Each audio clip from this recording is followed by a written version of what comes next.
Bentar Pak ya, lagi. Siap.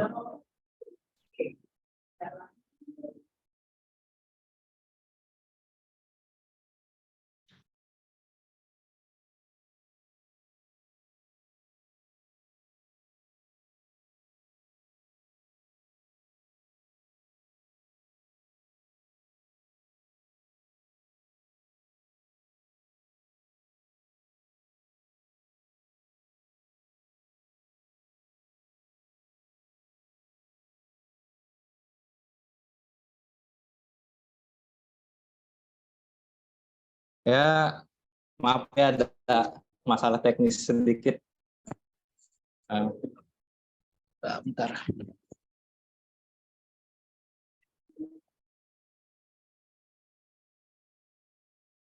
Assalamualaikum wabarakatuh. Terima kasih kepada Bapak Aidil dan terima kasih kepada Bapak Aidil dan rekan-rekan mahasiswa yang saya banggakan. Ini merupakan sebuah kehormatan ya bagi saya karena saya diberikan waktu luang untuk sharing lah ya, bukan ngajari tapi lebih ke sharing. Oke, langsung aja mungkinnya untuk menyingkat waktu kita ke materi. Kita langsung ke materinya. Adapun judul pada webinar kali ini yang saya berikan ialah pentingnya peran informasi data di masa depan. Nah, sedikit mungkin yang belum kenal ya dengan saya perkenalkan sedikit. Nama saya Abdullah Haris Tandoko, biasa dipanggil Bang Haris. Saya lulusan fisika nilai angkat 2020. Adapun usaha yang saya jalani ialah owner Kamus Bahasa Lampung, itu merupakan Android Developer Studio, dan yang terakhir ialah Grialet. Oke, kita langsung aja ke materinya. Nah, tentunya kita udah tahu ya apa itu data. Singkatnya, data merupakan fakta yang berbentuk angka, kata-kata, atau simbol-simbol tertentu. Nah, pada dasarnya, data ini merupakan informasi atau keterangan lah dari suatu hal yang kita peroleh melalui pengamatan atau observasi. Yang kemudian data tersebut bisa kita olah untuk menjadi sebuah kesimpulan yang kita bisa gunakan untuk sebuah keputusan ke depannya. Adapun data juga bisa berupa data bisnis, data dan banyak data sains juga bisa. Mengapa sebuah data sangat penting? Ya tentu, data ini sangatlah penting. Contohnya saja ketika saya ingin membuat sebuah aplikasi, baru perencanaan saja, masih planning, itu saya harus mengumpulkan banyak data terlebih dahulu. Agar apa? Ketika saya membuat aplikasi yang saya inginkan, itu sesuai dengan apa yang dibutuhkan masyarakat, atau biasa disebut dengan R&D, Research and Development, yang terdapat 3 poin penting. Yang pertama ialah need atau kebutuhan. Jadi sebelum membuat aplikasi, kita harus riset dulu nih, riset ke people atau ke masyarakat untuk mengetahui sebenarnya kebutuhan apa yang benar-benar dibutuhin sama masyarakat. Nah, kita bisa mengumpulkan data tersebut dengan kuesioner atau dengan cara-cara lainnya, dengan search engine atau AdWords.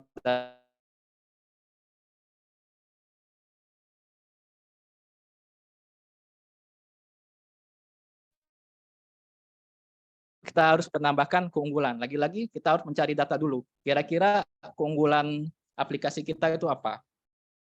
Kita bisa meriset dengan melihat aplikasi-aplikasi yang sudah maju di Play Store, tentunya banyak kan. Nah, kita bisa ambil dari situ tuh. Misalkan aplikasi Telegram kelebihannya apa, atau aplikasi, kalau saya kan kamus kan.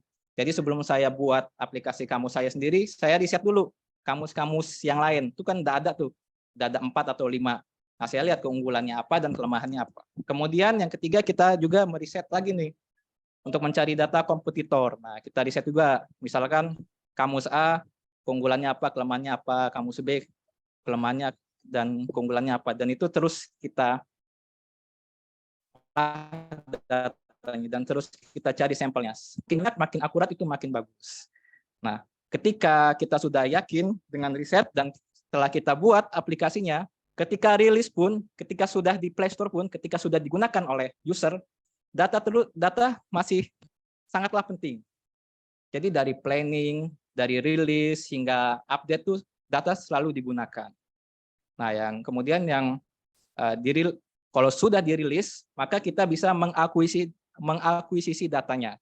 Nah, biasanya saya menggunakan Firebase sebagai pengolah datanya, itu bisa real time. Dan ada 3 poin penting. Yang pertama, ketika rilis kita bisa mendapatkan data respon user. Nah, kita tahu nih respon user itu bagaimana terhadap aplikasi kita. Misalkan aktif usernya per hari berapa, pendownloadnya berapa, dan penginstalnya berapa. Kemudian yang kedua, kita mendapatkan get data. Tentunya kita mendapatkan banyak sumber-sumber data penting yang bisa kita gunakan untuk pengembangan aplikasi kita. Yang ketiga, kita mendapat feedback atau mendapat masukan-masukan yang penting untuk aplikasi kita ke depannya. Nah, peran data juga dalam sebuah perusahaan sangatlah penting. Yang pertama, menentukan perencanaan pembudakan sebuah perusahaan. Yang kedua, menganalisa perkembangan perusahaan. Yang ketiga, mengevaluasi. Ketika setelah dievaluasi, didapat kesimpulan, dan itu akan mendapatkan sebuah keputusan penting yang sangat berguna untuk perusahaan kita ke depannya. Nah, kita bisa lihat nih di industri 4.0. Overall, we use data. Kita lihat, ada autonomous robot, kita menggunakan data. Cyber security, jelas, kita juga menggunakan data. Kita harus tahu nih, misalkan mobile banking, rata-rata kena hack-nya di mana sih? Malware apa, virus apa? Nah, itu bisa kita arsipkan kan. Misalkan ada kasus mobile banking A terserang oleh malware. Nah, kita bisa cari tahu malware-nya apa dan kita pelajari. Dan kemudian ke depannya kita bisa mengantisipasinya. Kemudian augmented reality, Internet of Things juga, kita menggunakan data juga, tetap menggunakan data. Habis itu integration, simulation, big data, apalagi big data ya, tentu kita menggunakan data. Cloud computing, semuanya menggunakan data overall. Oke, next. Nah, pada big company itu perusahaan-perusahaan besar sudah siap menggunakan big data. Nah, apa sih perbedaan data dan big data? Kalau data itu masih kecil ya lingkupnya, mungkin masih bisa dengan Firebase, kayak saya kan Kamus Bahasa Lampung atau app developer yang masih kecil, itu mungkin masih di ranah data.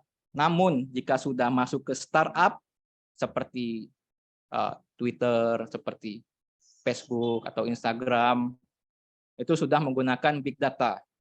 Big data ialah sebuah data yang memiliki volume yang sangatlah besar dan pengolahannya sudah tidak bisa lagi menggunakan komputer biasa. Jadi kalau sudah big data itu sudah menggunakan superkomputer karena menggunakan prosesor dan RAM yang sangat tinggi yang terdiri dari data struktur, semi struktur, dan tidak struktur. Adapun ada 8 V yang penting elemen pada big data. Yang pertama ialah volume. Tentunya big data membutuhkan volume yang cukup besar. Jadi referensi dan rujukan pada big data itu sangatlah besar sehingga lebih akurat dan lebih presisi. Kemudian yang kedua value. Kita harus tahu juga nilai penting apa pada data tersebut. Kemudian veracity, apakah benar-benar akurat atau tidak data tersebut. Kemudian visualisasi dapat dijadikan sebuah citra visual. Kemudian variety atau variasi, kemudian velocity, seberapa cepat pengolahan data yang sangat besar dalam hitungan waktu. Kemudian viscosity, kelekatan, kira-kira benar-benar melekat atau tidak data tersebut dengan yang kita butuhkan. Kemudian yang terakhir virality atau viral atau tidak data tersebut. Nah, kita bisa lihat nih di sebelah sini.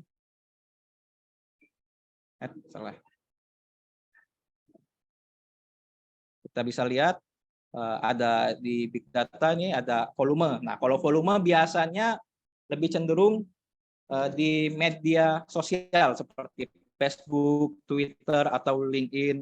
Mereka mengolah data yang sangat besar. Kita bisa bayangkan ya, dalam 5 menit berapa posting, berapa komen, berapa like data yang masuk ke database. Dalam hitungan 5 menit saja mungkin sudah sangat besar lah, bergiga-giga, ratusan giga mungkin bahkan lebih. Kemudian velocity, ini adalah pengolahan data berdasarkan waktu seperti di YouTube, data stream atau self-delivering dan lain-lainnya. Yang kemudian variety ini yang bermacam-macamnya ya, seperti IoT Internet of Things. Misalkan kita nih berangkat kuliah kan buru-buru tuh, tahu-taunya ledengnya nggak dimatiin.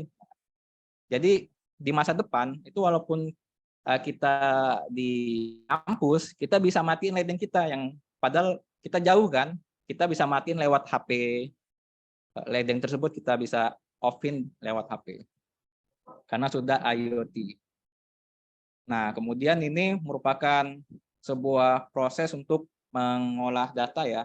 Yang pertama kita harus exploit dulu datanya, bisa kita gunakan search atau analitik, kemudian kita bisa memprosesnya dengan database service, MongoDB dan lain-lain, Cassandra. Nah, ini yang tenar digunakan. Kemudian kita mengkonekkan data kita. Aplikasi kita dikonekkan secara online supaya data tersebut bisa dengan real time. Nah, ini ada big data service, engage services, dan backend services.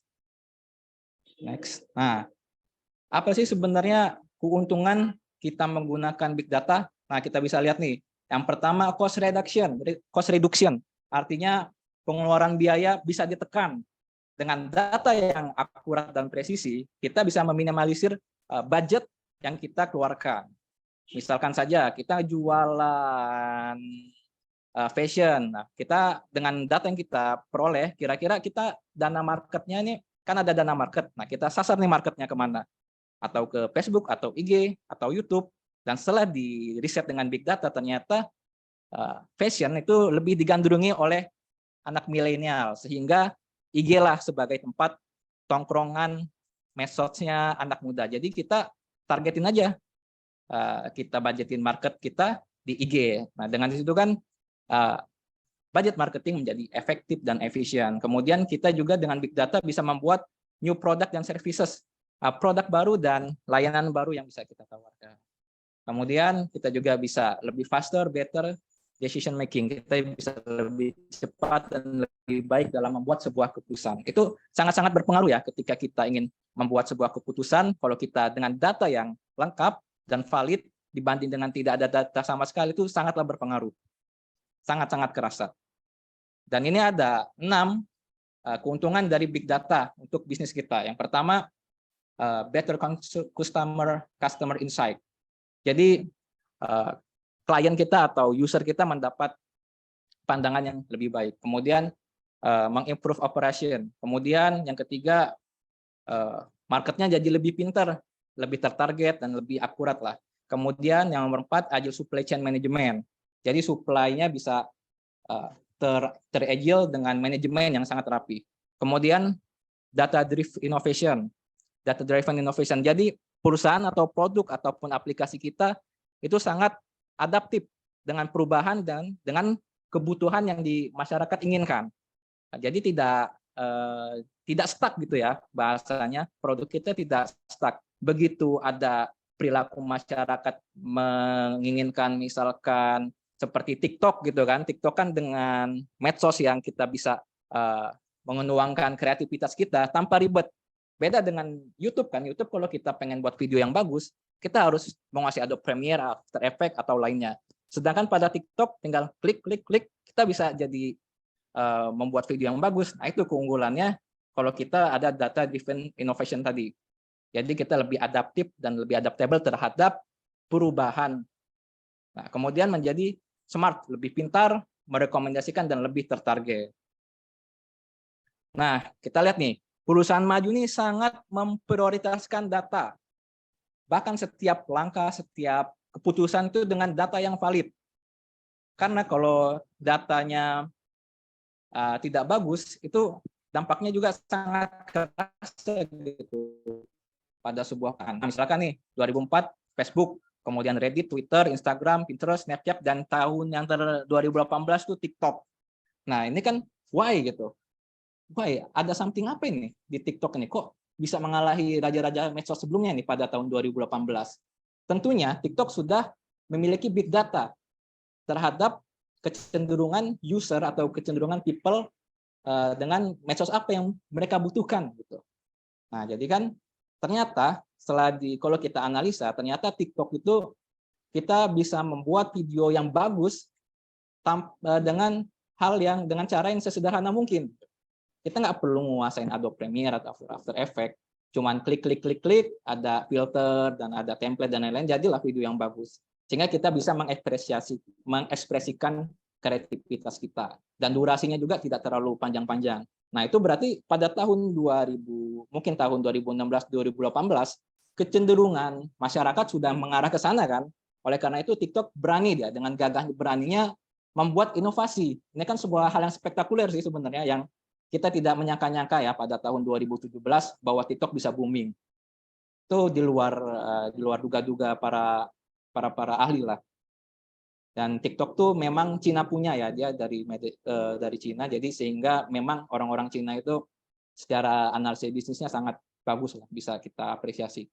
Nah, dan pada akhirnya mau tidak mau petinggi di Instagram pun mengatakan kan baru-baru tahun ini dia mengatakan bahwa Instagram juga akan membuat seperti real video kalau di YouTube atau membuat video singkat. Alasannya kenapa kata petinggi Instagram tersebut? Karena kita mau tidak mau harus mengikuti perubahan ya agar tidak ketinggalan, kata petinggi Twitter tersebut. Sehingga Instagram pun sekarang pada saat ini banyak fitur-fitur yang mirip seperti TikTok, benar kan? Nah, dan ketika sudah diubah seperti itu ya lumayan, berarti kan Instagram jadi engagement dan aktif user Instagram pun meningkat. Dan semua hal tersebut itu di keputusan besar tersebut, inovasi tersebut, dan inovasi produk tersebut itu dilandasi dari data yang sangat banyak, data yang sangat akurat dan sangat presisi, sehingga dalam membuat decision making mereka menjadi pede dan gagah berani. Next. Next. Nah, ini contohnya ya, data sederhana, ini belum big data ya. Nah, ini contoh dari data dari kamus saya, kamus bahasa Lampung saya, alhamdulillah udah sekitar 300 sampai 400 ribu lah pendownloadnya. Nah, kita bisa lihat di sini aktif user. Kita dengan Firebase kita bisa melihat aktif user pada hari ini berapa, misalkan 1.000 atau 2.000 atau 3.000 orang per hari. Per day bisa kita lihat, per week juga bisa lihat, per month juga, per bulan juga kita bisa lihat. Kemudian kita juga bisa di Firebase kita bisa melihat retention, artinya pada minggu pertama jelas pada minggu 0 100% ya, karena baru download. Nah, pada minggu berikutnya menurun 19%. Kemudian pada minggu berikutnya lagi menurun 13%. Data retention yang standar sih memang week satunya sekitar 18 sampai 20% tuh standar ya. Kalau besar 30%. Jadi ini termasuk standar lah, umum. 19% itu ya umum, nggak bagus-bagus amat, nggak jelek-jelek amat. Kemudian pada minggu berikutnya nurun. Beda dengan aplikasi yang emang services seperti Google atau Gmail, itu retensinya jangan ditanya, itu sangat tinggi. Karena itu merupakan kebutuhan pokok kita seperti Google Drive, Gmail itu retensinya sangat tinggi, bisa di atas 30%. Nah, kemudian ini juga kita bisa lihat user by country. Nah, kita bisa lihat user by country, jadi kita bisa lihat penggunanya berdasarkan negara secara real time. Jadi secara real time tuh bisa kita tahu saat ini pengguna aplikasi kita di mana aja, atau ada di Indonesia kan, kalau kamus jelas lokal kan, ini yang paling tinggi Indonesia.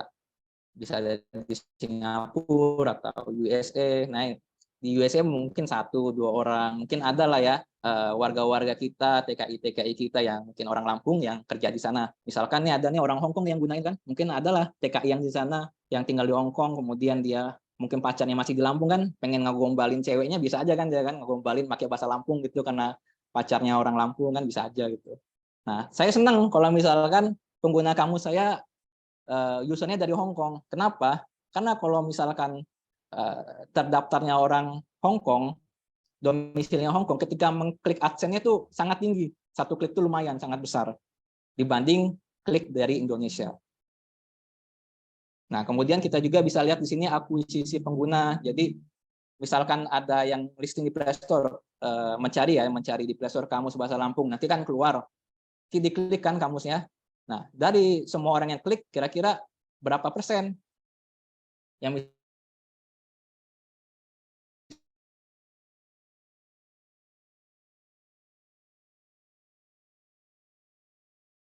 sampai apalagi 80% itu udah bagus. Artinya jadi top one lah. Kalau udah 60% berarti aplikasi kita kemungkinan besar top one. Kemudian kita juga bisa melihat total ukuran audiens kita secara bertumbuh. Dan yang terakhir tentunya ya, dalam sebuah perusahaan memang patokan kita itu ujung-ujungnya jelas profit ya, karena profit itu seperti buah lah atau hasil. Nah, tentunya ya kita harus ya realistis juga lah, namanya kita berwirausaha atau berbisnis, kita ingin mendapatkan sebuah profit atau sumber income. Nah, dengan pengolahan data yang kita akuisisi dan kita tampilkan secara visual, itu sangat mudah kita menganalisanya. Misalkan nih ada yang turun, yang anjlok. Nah, yang anjlok ini biasanya pada saat libur. Nah, ketika lagi sibuk-sibuknya sekolah sangat tinggi kan.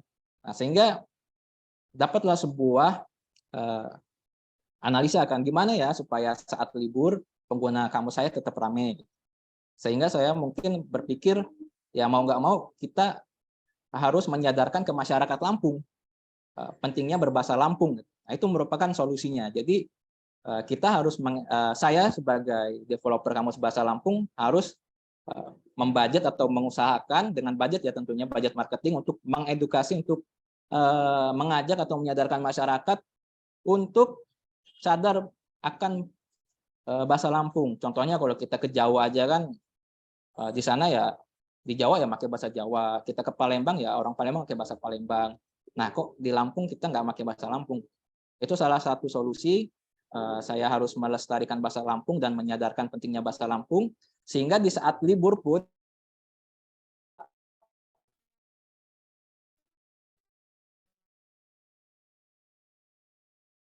digunakan punya revenue juga atau kepenghasilan juga. Nah, next ini kalau tadi tentang aplikasi saya pakai data ya. Jadi data ini bisa untuk bisnis, bisa untuk biologi, bisa untuk sains. Nah, ini contohnya data untuk sains. Nah, ini kebetulan ini adalah skripsi saya ya yang judulnya analisis kecelakaan reaktor.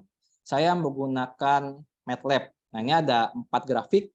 Kita bisa lihat yang grafik A, itu grafik pertama itu seperti reaktor nuklir yang kecelakaan atau bisa diibaratkan seperti bom nuklir, sehingga dayanya sangat eksponensial, dalam hitungan detik saja dia sudah meledak. Itu grafik A, itu merupakan kecelakaan, bentuk kecelakaan. Mengapa kecelakaan? Karena tidak diberikan feedback atau kontrol rodnya tidak dimainkan, sehingga neutronnya banjir, sehingga menaikkan daya dan membuat sebuah eksplosif atau ledakan. Nah, itu yang A. A ini merupakan grafik kecelakaan reaktor ataupun bom nuklir, ini seperti A. Namun yang B, C, D itu ialah PLTN atau pembangkit listrik tenaga nuklir. B, yang grafik B, C, D itu kita gunakan feedback, sehingga kontrol rodnya itu dikondisikan supaya neutronnya tidak berhamburan, tidak kebanjiran, nggak diserap. Jadi stabil kan, dia tidak meledak gitu. Nah, itu yang BCD itu bisa kita lihat stabil. Nah, dengan grafik seperti ini saja kan, ini bisa kita menjelaskan sebuah fenomena saintifik.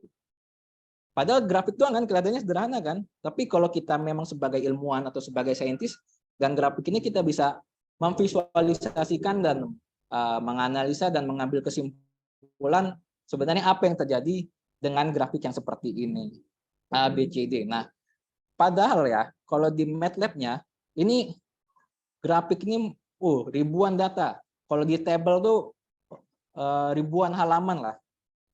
Namun kita visualisasikan dalam bentuk grafik ya, datanya kita olah dalam bentuk imaging atau dalam bentuk gambar, sehingga yang ribuan-ribuan tadi yang sebenarnya kalau dalam bentuk table tebel itu jadi sedikit, diwakili dengan gambar-gambar grafik seperti ini aja.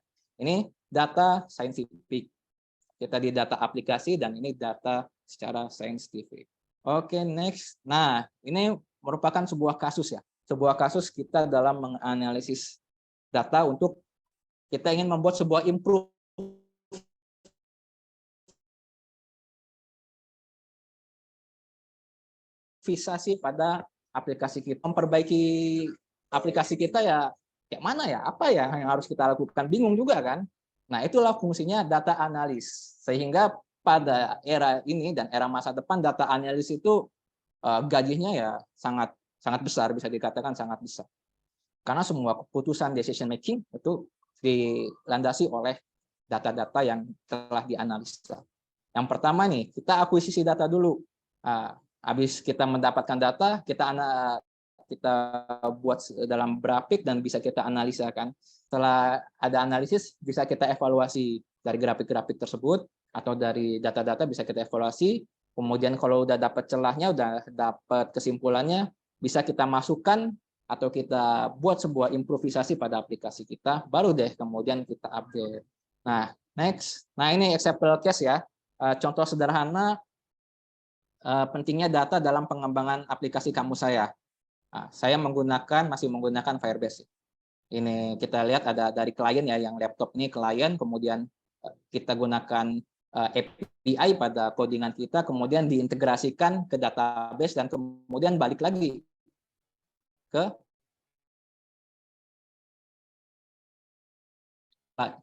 klien lagi. Nah, ketika kita ingin membuat improvisasi, kita harus R&D dulu. Kita harus lumayan lah. Saya riset dari komen. Nah, saya kumpulin dari komen-komen yang negatif, apa nih yang kira-kira user keluhkan, yang user inginkan pada kamu saya, dan ternyata kosakatanya kurang. Nah, sehingga saya dapat feedback kan, tolong developer lengkapi kosakata. Berarti saya dapat kesimpulan, saya harus input kosakata yang nggak ada. Nah, saya bingung kan, kosakata apa aja nggak ada kan, masa saya harus nyari-nyari satu-satu, apa misalkan capung atau bola, kan saya nggak tahu. Mau tahu bola ternyata udah ada. Nah, kita sebagai developer harus berpikir kreatif dan inovatif. Sehingga saya membuat keputusan untuk membuat sebuah fitur baru atau membuat new feature. Fiturnya yaitu user yang misalkan nyari kosakata capung gitu kan. Nah, capung nggak ada. Nah, si user ini nanti dia bisa menginput dengan sendirinya. Dia bisa berkontribusi untuk menginput kosakata yang tidak ada. Kemudian kosa yang nggak ada itu akan terintegrasi ke database kita, masuk ke database, terintegrasi, dan kita bisa udah dapat tuh berarti data kosakata kan, misalkan bola, capung, berlari, terbang, misalkan. Nah, kita kumpulin yang udah masuk ke database, baru saya sudah ada tim yang penerjemahnya khusus menerjemah kamus bahasa Lampungnya kan. Dan ini saya sudah buat fiturnya tahun 2019-2020. Nah, jadi setelah berlangsung selama 3 tahun, ya alhamdulillah itu udah ribuan kosakata baru yang bisa saya tambahkan di aplikasi saya. Nah, sehingga ketika update berikutnya saya bisa mengupdate dengan kosakata yang jauh lebih lengkap. Nah, ini merupakan fiturnya. Jadi masukkan email dulu, misalkan yang Indonesia Lampung ke dialek A, misalkan Indonesia Lampung dialek O, itu bisa dimasukin, user bisa masukin sendiri, nanti itu masuk ke database dan developer yang mengakuisisi data-data kosakata tersebut. Ini datanya karakter ya, bukan angka ya, soalnya char. Misalkan berkelahi, memanjat, meminta, itu masuk ke database, kita kumpulin, kemudian kita cari deh, ini siapa nih yang ahli bahasa Lampung, tolong dong ini terjemahin ke bahasa Lampungnya apa, gitu kan, dialek A, dialek O-nya apa, dan sehingga kita sebagai developer itu lebih memikirkan membuat sistem yang baik. Kalau kita sistemnya udah baik, ya insya Allah aplikasi kita lancar. Sehingga dengan begini kan artinya udah ribuan kosakata yang saya tampung, yang saya dapat, sehingga itu sangat-sangat menjadi keunggulan atau kekuatan pada aplikasi kamus saya. Jadi bisa dikatakan aplikasi kamus yang jauh lebih lengkap dari kamus lainnya. Dan tentu dalam pengolahan data kita harus sabar. Karena dalam pengolahan data kita membutuhkan waktu yang lumayan ya, bayangkan. Ini aja sudah sekitar 3-4 tahun. Itu ribuan data yang sudah didapat, ya lumayan lah. Kalau misalkan masih sehari 2 hari, ya itu belum bisa kita olah lah ya kan. Mungkin masih masuk 2 atau 5 data. Nah, dan ini bisa kita coba untuk kita ya sebagai ya baru-baru belajar wirausaha misalkan kan, apalagi mahasiswa kan ingin belajar usaha, kita bisa belajar mengolah data dari yang benar-benar basic dulu. Misalkan ingin menjual apa ya, menjual keripik lah, menjual keripik pisang, misalkan bisa juga kita riset sebuah datanya bagaimana penjualannya, bagaimana hariannya, customernya umur berapa aja, gitu kan. Kita bisa juga kita coba dari hal kecil dulu ya. Kita everything itu semuanya itu segalanya itu kita start from little. Saya juga masih belum ke big data sih, ya kan, masih namanya ya masih app developer lah, belum benar-benar startup kayak Facebook. Saya juga masih Firebase dan masih suka menggunakan Excel juga. Dengan Excel juga kita lebih fleksibel dan lebih mudah dimengerti. Dan yang terpenting dalam mengolah data dalam sebuah bisnis atau scientific itu yang kunci utamanya ialah konsisten. Jadi kita selalu pantau tuh day by day-nya, minggu per minggunya, bulan ke bulannya, itu mesti kita pantau. Kadang kan di sini letaknya kita kurang konsisten. Misalkan kita bisnis jualan casing HP, misalkan kan, kita misalkan ada 4 produk, misalkan case bola, case anime, misalkan case apa ya, hero, misalkan habis itu case lainnya. Nah itu kan bisa kita buat data. Kira-kira dari 4 jenis casing HP itu mana nih yang lebih menguntungkan dan lebih prospek ke depannya. Nah, itu kita gunain Excel aja, nggak perlu yang big data kayak MongoDB tadi, belum ini. Kalau misalkan perusahaan kita udah besar banget, barulah kita gunain ya. Bisa kita gunain big data tersebut. Nah, ini kita bisa juga melihat data-data sales, R&D, marketing, IT, human resource, finance. Nah, ini bisa kita olah sendiri. Saya juga dalam Excel ini sering membuat formula sendiri ya dalam pengolahan datanya sesuai dengan apa yang kita butuhkan gitu. Misalkan saya pengen tahu poin ya yang positif dan marketing. Nah, kita harus paham nih. Zaman IT kan kita harus ada orang yang ahli IT-nya, kemudian ahli membuat produknya. Kemudian ada yang ahli marketingnya, kemudian ada ahli finance-nya. Nah, yang kotak kuning ini yang penunjang. Nah, yang penunjang ini yang kita plan manajemen yang bakal kita lakukan. Nah, kemudian kalau yang sebelahnya penghambat atau negatifnya, misalkan kira-kira misalkan produk apa yang nggak bagus. Nah, itu kita harus cari tahu dulu datanya. Jadi data yang penunjang dan data penghambat sama-sama kita cari sebagai ini ya, data analis kita harus tahu sehingga terbentuklah sebuah keseimbangan atau keharmonisan. Nah, misalkan yang negatif, yang kotak sebelah kanan ini kan yang abu-abu nih, yang negatif nih, yang penghambat. Nah, itu kita masukin ke risk management atau yang kita antisipasi, yang jangan kita lakukan. Nah, kita juga harus cari data-data sebanyaknya, data sebanyak-banyaknya. Kira-kira misalkan oke lah, misalkan pengen ya tadi ya kayak saya mau buat kamus bahasa Lampung, saya cari dulu yang keunggulan lah, yang saya cari dulu kamus yang bagus, yang top 1, top 2. Kira-kira secara text, secara produk, secara marketing, secara finance, bagusnya di mananya nih? Yang top 3 atau top 5 nih ya.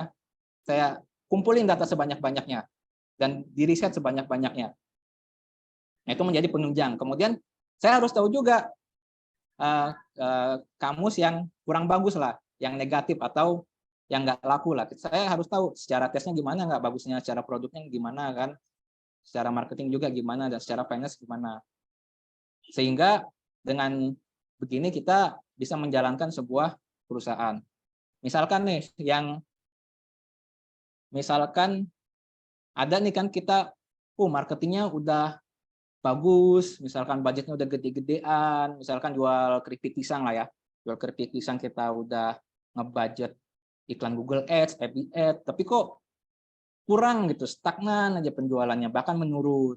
Nah, bisa jadi itu di sisi produknya, jangan-jangan produknya kurang menarik ya kan, atau sebaliknya, produknya udah bagus nih, pisangnya, keripik pisangnya udah mantep, rasanya udah enak lah, udah ajib banget lah, tapi kok kurang laku gitu kan, kurang laku di pasaran. Nah, jangan-jangan di marketingnya, bisa jadi produknya keripik pisang tapi bungkusnya gambar kopi kan, bisa jadi kan. Kan sering seperti itu kan. Apa enggak produknya pisang tapi namanya terlalu jauh gitu, misalkan namanya apa ya, Anton gitu kan, kita nggak tahu kan Anton itu apa kan, misalnya Anton kan misalkan nama dia kan, biasanya adalah pakai nama gua aja lah, keripik gua Anton, ya orang nggak tahu lah kan.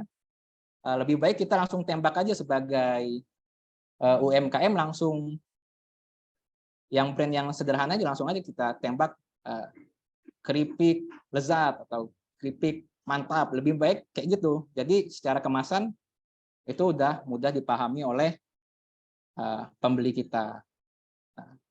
Atau bisa jadi nih produk udah bagus, marketingnya udah bagus, tapi kok udah laku, tapi kok perusahaan saya gini-gini aja ya, nggak bisa berkembang ya katanya.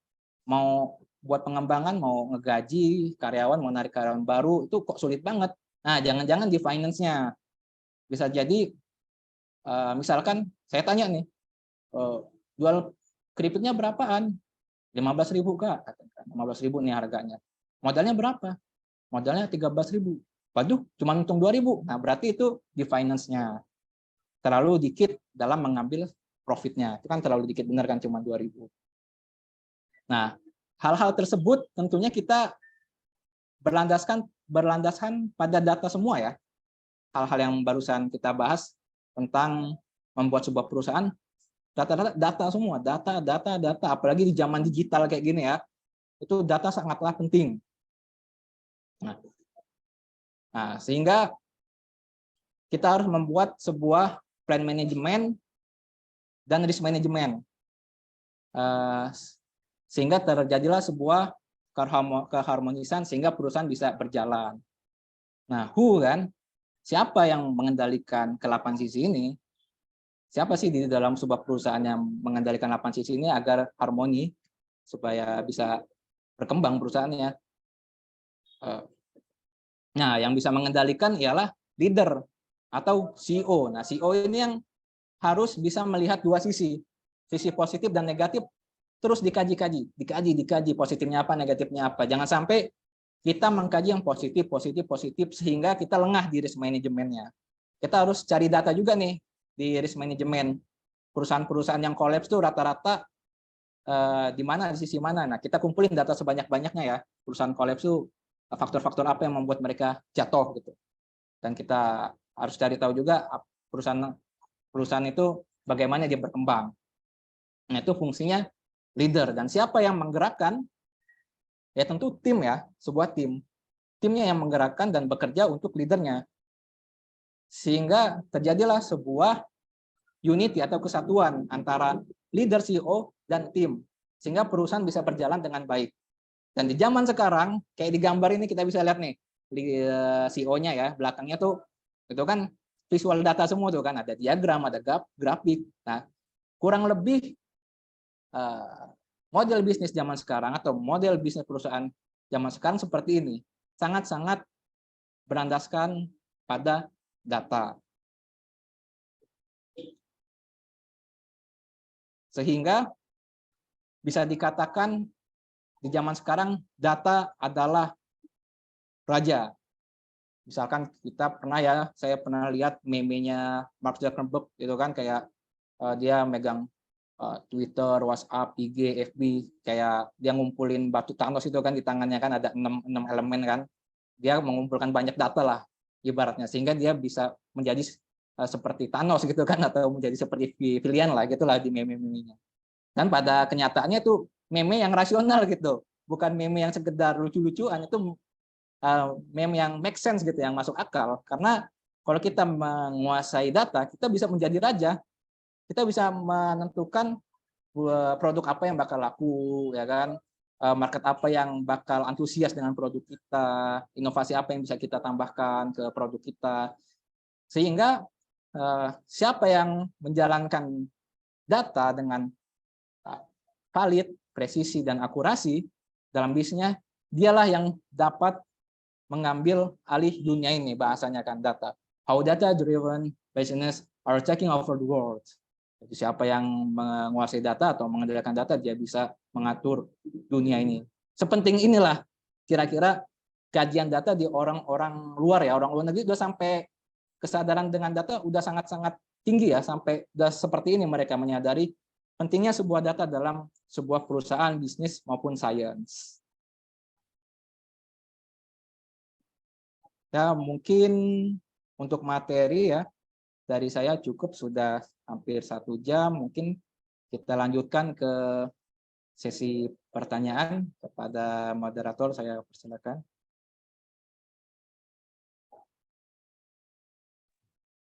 Oke, terima kasih Pak Haris. Oke, teman-teman. Bisdat boleh bertanya nih terkait materi yang menarik nih dari Pak Abdul Haris. Ya, bagaimana pemanfaatan data itu sangat penting. Peran data itu dan masa yang akan datang. Yang ingin bertanya boleh silakan Rizam.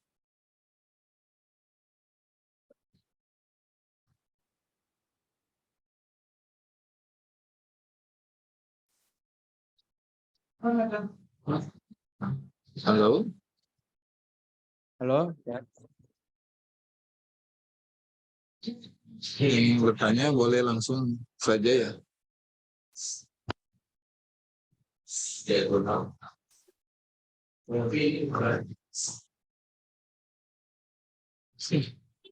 Belum ada nih kayaknya. Iya, apa terlalu berat kayaknya nih materinya. Gimana? Nggak apa-apa, yang mau ditanya-tanyain tentang buat aplikasi juga nggak apa-apa lah. Aplikasi apa yang bisa saya buat, ya sharing-sharing aja nggak apa-apa. Saya misalkan informatika mau buat aplikasi yang gimana gitu kan, boleh lah. Nah gitu ya teman-teman. Apa yang Anda kerjakan lah yang dipikiran mungkin bisa sharing. Ya. Oke. Mungkin ini kawan-kawan nih bisa nih buat aplikasi tentang informatika kan, diupload di Play Store tuh boleh, tuh bagus. Jadi menarik nih, Pak Abdul Haris ini bukan berlatar belakang dari informatika ya Pak Haris ya. Justru tapi Iya, bukan Pak. mencintai Fisika dasar. informatika. Fisika, tapi Iya. mencintai informatika. Fisika MIPA. Sebagai Fisika MIPA. pengembang sistem ya Pak ya sebelumnya. Iya, saya Kamus dulu. Bahasa Lampung dan beberapa aplikasi lainnya. Iya. Game studio juga sama Grialet. Grialet tuh produk Videotron, LCD gitu, running text, bisa juga. Oh. Jadi ini Ya. belajar secara otodidak atau gimana Pak? Harus. Oh, kebetulan saya kalau belajar itu sebenarnya belajar bisnis ya. Kalau nyoba-nyoba jualan udah dari SMA. Kalau benar-benar serius belajar bisnis tuh dari semester 3, Pak. Semester 3 pas kuliah itu saya udah ikut IIBF, Islamic Indonesia Business Forum. Itu saya udah ngikutin dari semester 3. Nah, jadi saya memahami bagaimana bisnis ya dari IBF tersebut. Kemudian kalau untuk kepemrograman saya pas skripsi Pak, pas skripsi kan saya nuklir. Nah itu saya membuat program analisis kecelakaan reaktor. Nah, itu menggunakan MATLAB ceritanya. Nah, tapi kan saya buat MATLAB kan buat program tapi nggak menghasilkan, bahasanya belum menghasilkan duit gitu. Nah, kan saya berpikir waduh skill pemrograman saya kayaknya gimana ya buat pemrograman saya bisa menghasilkan. Oh iya, saya kepikiran waktu itu. Oh ya, saya buat ini aja lah, buat aplikasi Android gitu kan. Saya kalau aplikasi Android kita bisa pasang AdSense, kita bisa dapat penghasilan. Jadi ya lompat-lompat lah Pak, saya lompat-lompat ceritanya. Menarik nih ya, latar belakangnya. Mungkin yang lain teman-teman Iya yang Pak. kita sudah berada di lingkup informatika mungkin bisa gali nih, mulai dari mana ataupun ya seputar-putar apa yang teman-teman tanya. Oke.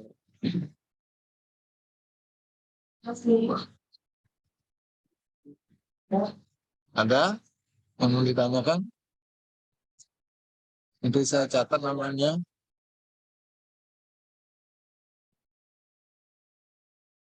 Fajar, Apri. Izin bertanya, Pak. Oh ya. Oh iya, siapa nih namanya? Nak? Fatima ya. Perkenalkan, iya nama saya Fatimatul. Mau bertanya kepada Pak Haris. Kira-kira Pak Haris dalam membuat sesuatu itu menganalisis kebutuhan atau mentargetkan, wah sepertinya pembuatan ini perlu dilakukan gitu. Nah, dalam menganalisis mencari hal kayak gitu tuh caranya Pak Haris kayak mana ya? Metode yang dilakukan biasanya. Ya, terima kasih ya Fatimatul, pertanyaan yang menarik ya. Ini berarti data yang dari segi bisnis ya. Gimana nih kalau kita pengen membuat sebuah produk atau sebuah aplikasi lah katakan ya. Kita perlu riset dulu kan, apa kebutuhan masyarakat, kira-kira produk apa yang bakal laku. Nah, itu banyak metodenya. Salah satunya karena kita udah zaman search engine, itu kita bisa search di search engine-nya. Pakai AdWords, kita bisa gunakan aplikasi AdWords.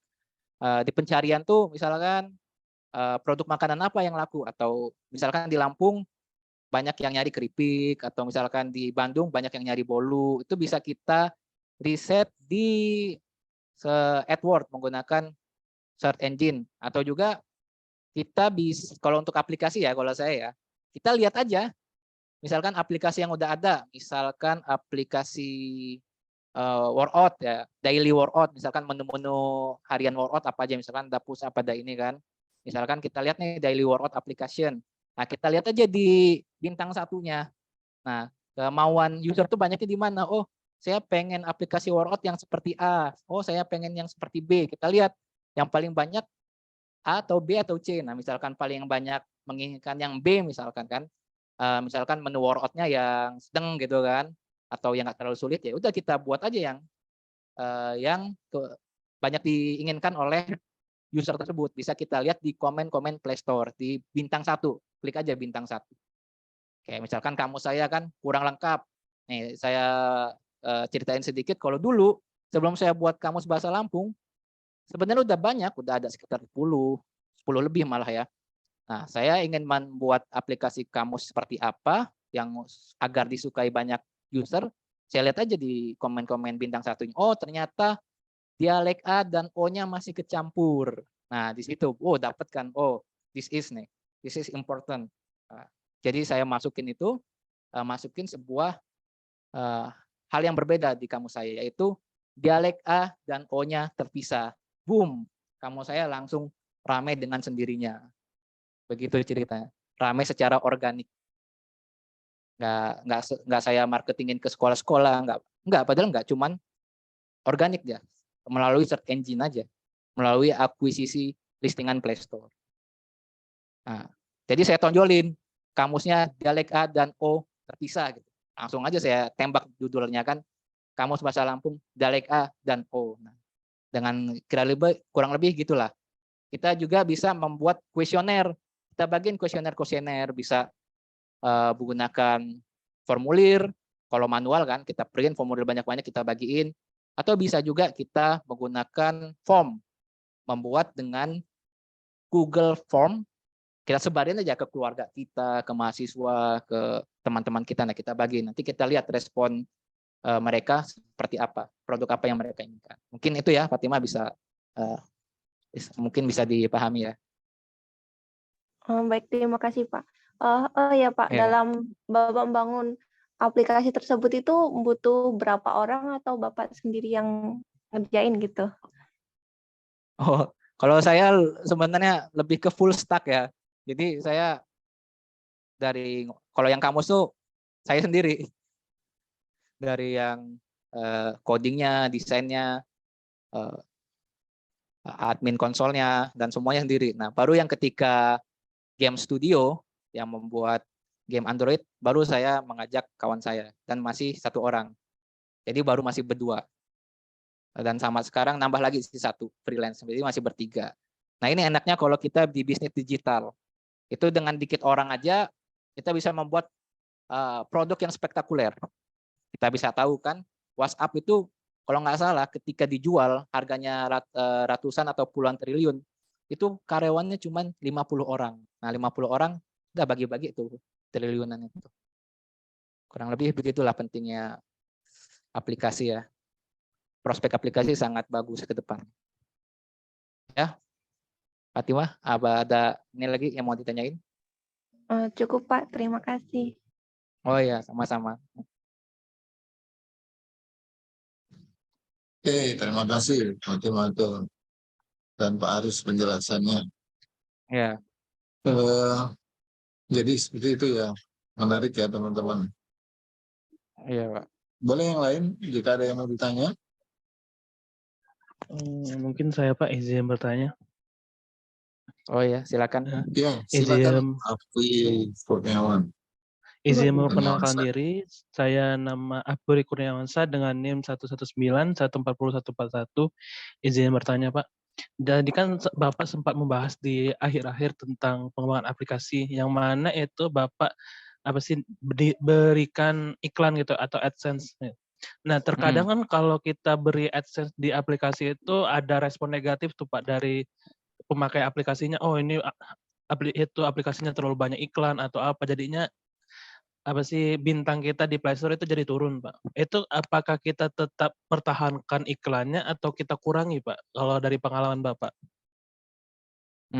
Dari pengalaman saya, yang pertama saya udah melakukan sebuah inovasi juga ya. Aplikasi saya kan Kamuso emang ada iklannya. Nah, kalau mau iklannya hilang, mau dihapus gitu, itu berbayar. Itu bisa. Jadi up purchase. Jadi mereka beli remove ad. Saya hargai ya masih murah lah, masih promo, masih sekitar Rp3.000 lah. Nanti kan mau saya naikin, misalkan ngapus iklan 10.000, nah itu bisa.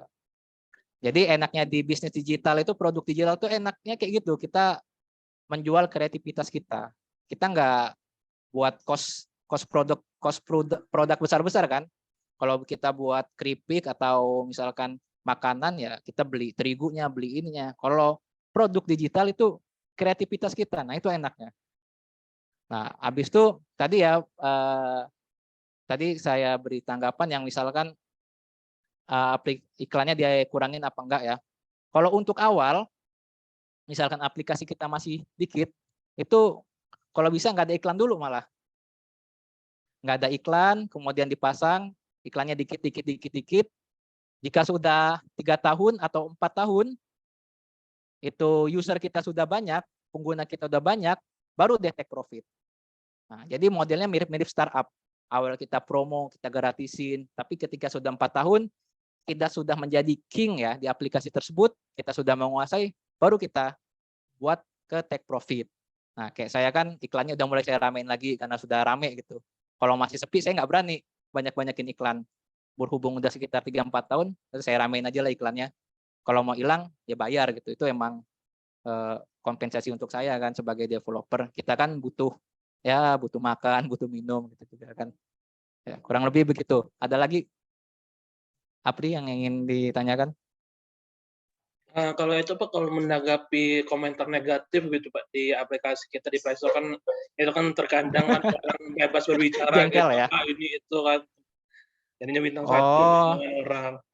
Itu iya, gimana banyak sih kata-kata kasar. Kalau awal sih, misalkan saya awal ya masih jadi beginner lah di developer itu suka kesel saya emang, wih apa ini? Sialan gitu kan, orang ini saya udah buat-buat, udah gratis ya kan. Dia tinggal make, ngomong-ngomong kasar lagi kan, wih jengkel bener kan. Tapi makin lama ya kebel gitu kita. Jadi cuek malah. Oh biasa aja. Ini cuman ini doang. Saya ngehibur diri saya kayak gini. Ngehiburnya, misalnya ada komen negatif. Oh ternyata bintangnya masih 4 kok.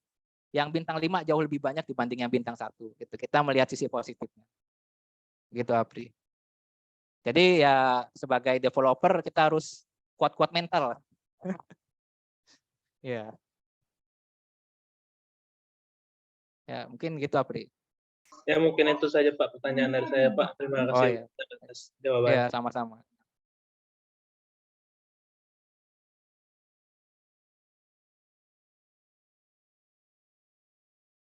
Oke, seperti itu ya. Ya, terima kasih Apri Kurniawan Syah untuk pertanyaannya terkait komen-komen negatif yang ada di Play Store lah. Mungkin tertarik ya teman-teman yang lain yang terkait aplikasi yang pernah dikembangkan kemudian dipasarkan di Play Store. Boleh nih ikut gabung mungkin ya project dengan Pak Abdul Haris. Iya, boleh. Boleh pertanyaan lain berikutnya? Ada lagi? Satu lagi pertanyaan? Mungkin? Dari Dela, dari Fajar.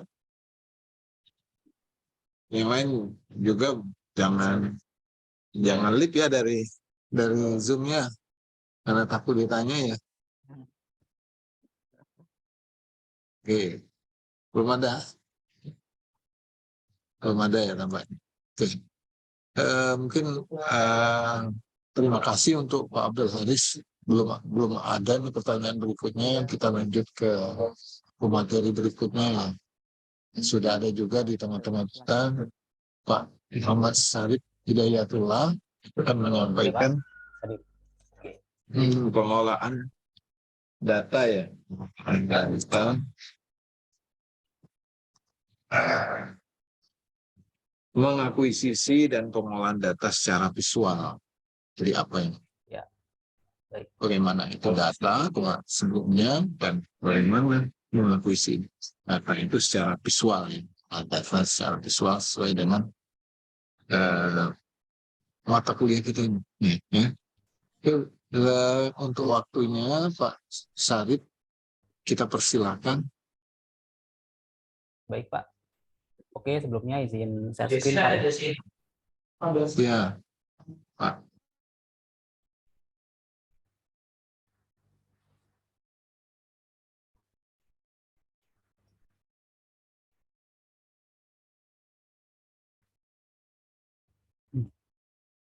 Oke, baik. Sebelumnya, Assalamualaikum warahmatullahi wabarakatuh. Terima kasih kepada Bapak Aidil sudah memberikan waktu dan tempatnya untuk saya berdiskusi yang melanjutkan materi untuk siang hari ini.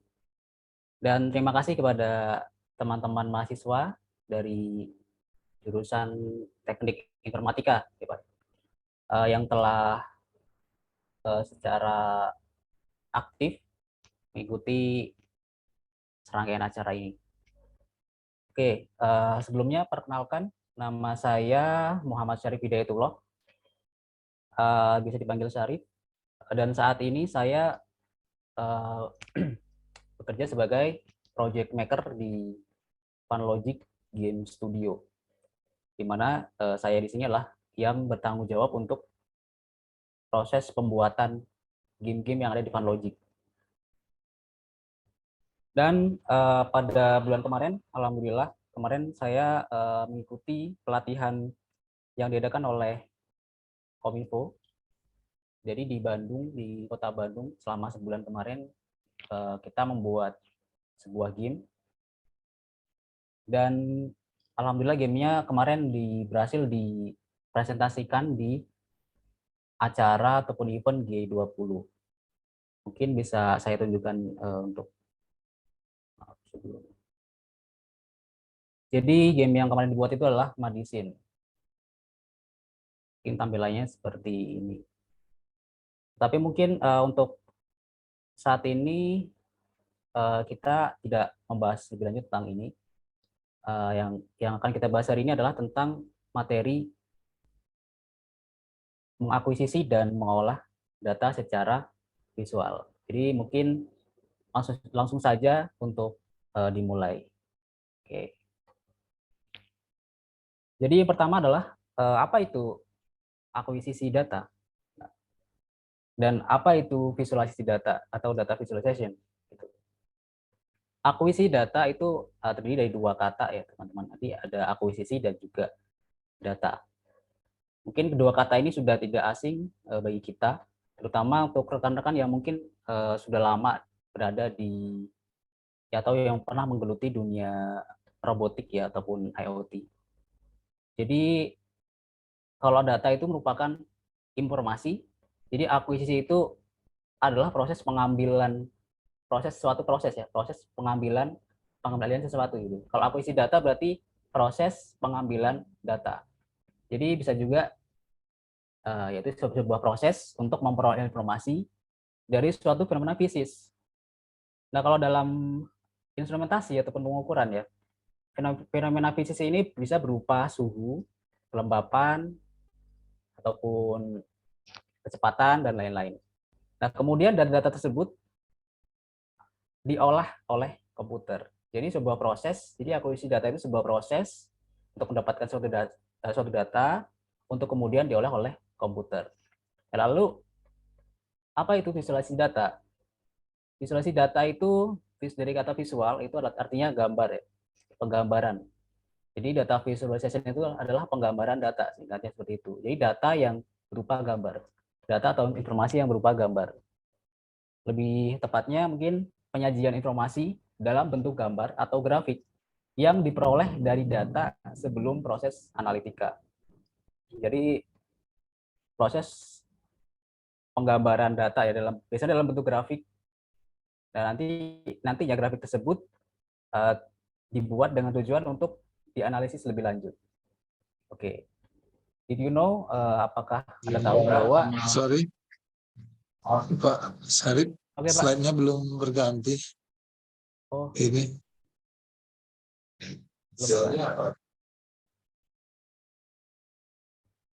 sekarang sudah, Pak? Ini masih slide Pak Abdul Haris. Oh, mungkin bisa di ini ya, Pak. Baik, oke, maaf Pak, sebentar. Oke, sekarang apakah sudah terlihat Pak? Iya, sudah terlihat Pak. Oke, mungkin ini tadi ya tentang akuisisi data. Mungkin langsung ke sini Pak ya. Did you know? Jadi apakah Anda tahu bahwa 90% informasi yang ditransmisikan ke otak kita itu adalah visual. Jadi otak kita itu 90% itu mengolah data itu dalam bentuk visual. Dan kemudian manusia itu memproses gambar itu 60.000 kali lebih cepat daripada teks. Jadi bayangkan.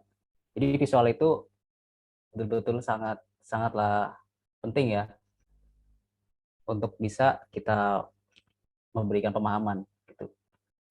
Dan 70% dari sensor reseptor kita itu ada di mata kita. Sehingga dan terakhir adalah 65% dari manusia itu adalah pembelajar visual.